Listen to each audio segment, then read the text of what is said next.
Misi damai yang dilakukan Presiden Jokowi untuk mengakhiri perang antara Rusia dan Ukraina dikawal personil pasukan pengaman presiden dari berbagai matra. Menurut Komandan Pas Pampres, Mayor Jenderal Tribudi Utomo, 39 personil diturunkan dalam proses pengawalan. Dari sejumlah personil yang dibawa, masing-masing memiliki tugasnya sendiri.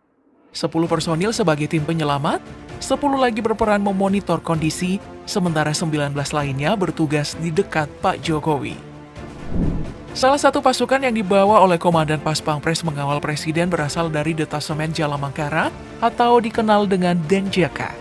Detasemen ini adalah pasukan khusus anti-teror yang dimiliki oleh TNI Angkatan Laut dengan tugas menangani pembajakan, pencarian dan penyelamatan, serta pembongkaran bawah air.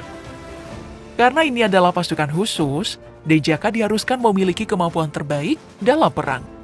Setiap personil yang ingin bergabung harus menyelesaikan pelatihan selama 4 bulan yang disebut dengan Penanggulangan Teror Aspek Laut atau PTAL.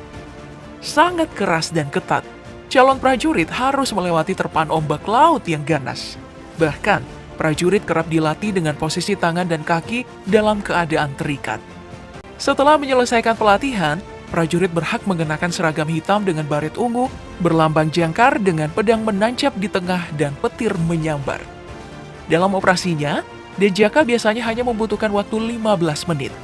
Aksi Denjaka yang paling terkenal adalah yang terlibat saat operasi pembebasan kapal MV Sinar Kudus yang disandra perompak Somalia pada tahun 2011. Selain Denjaka, status elit penjaga samudera juga dibentuk oleh TNI Angkatan Laut pada 31 Maret 1962. Ciri khasnya adalah baret berwarna merah marun dengan lambang tongkat Trisula yang digenggam seekor katak dengan jangkar kapal ditambah topeng bergambar tengkorak manusia. Semboyannya Tanhana Wigna Tansirna atau tak ada rintangan yang tak dapat diatasi. Pasukan elit ini dikenal sebagai nama Kopaska alias Komando Pasukan Katak. Tugas utamanya yaitu meledakan bawah air, pengintaian, torpedo berjiwa, dan sabotase pangkalan musuh. Prajurit tidak hanya dituntut kuat di dalam air, tapi juga harus mampu beradaptasi di 3 kondisi, laut, darat, dan udara, dengan mengikuti penggemblengan fisik beberapa fase. Fase pertama itu dikenal dengan Minggu Neraka, karena jatah tidur para calon prajurit itu hanya 10 menit, ditambah latihan fisik ekstra keras. Dan fase kedua adalah pembinaan. Operasi yang paling terkenal yang pernah dijalani oleh Kopaska adalah Operasi Trikora di Irian Barat. Selain Kopaska yang ditugaskan dalam Operasi Trikora di Irian Barat, tentara elit bernama Resimen Para Komando Angkatan Darat atau RPKAD juga ditugaskan. Resimen inilah yang kita kenal sekarang dengan nama Komando Pasukan Khusus atau Kopassus. Pasukan ini bertugas untuk menghancurkan logistik musuh secara langsung dan pengamanan VVIP. Soal sepak terjangnya, prajurit dengan ciri khas baret merah dengan lambang pisau tegak lurus, sayap dan jangkar dengan bingkai pengikat segi 8. Sebagai pasukan elit yang kerap dijuluki pasukan elit siluman, Kopassus memiliki slogan, lebih baik pulang dengan nama daripada gagal di medan laga. Selain operasi Trikora, pasukan yang sekarang dikomandoi oleh Maijen Iwan Setiawan mampu menangani tugas berat.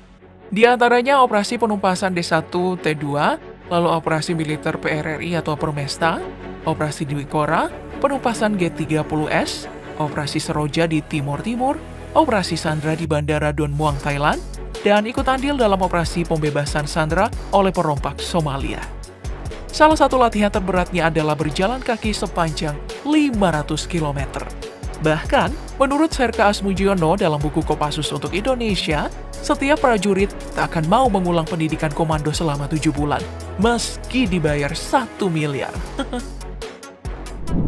Baret jingga emblem berbentuk perisai dasar merah dengan payung udara, senapan bersangkur, dan meriam serta pita di bawahnya. Ini adalah ciri khas dari pasukan khas yang kini berganti nama menjadi Kopasgat, pasukan yang menjadi kebanggaan TNI Angkatan Udara. Semboyannya Karmanye Fadikaraste Mafalesu Kajana, yang artinya kerjakanlah tugasmu dengan tanggung jawab tanpa menghitung untung rugi. Tanpa tanya-tanya apa nanti akibatnya. Kopasgat memang tidak seterkenal Kopassus, tapi keberadaannya dikenal dan bahkan disegani oleh dunia. Alasannya karena Kopasgat adalah pasukan khusus Angkatan Udara satu-satunya dan kualifikasi terlengkap di dunia. Tugasnya bukan untuk bertempur menghadapi pasukan lawan, tapi tugas utama mereka adalah membajak pangkalan udara lawan, kemudian mengoperasikannya, dan misi menyelamatkan pilot atau combat SAR.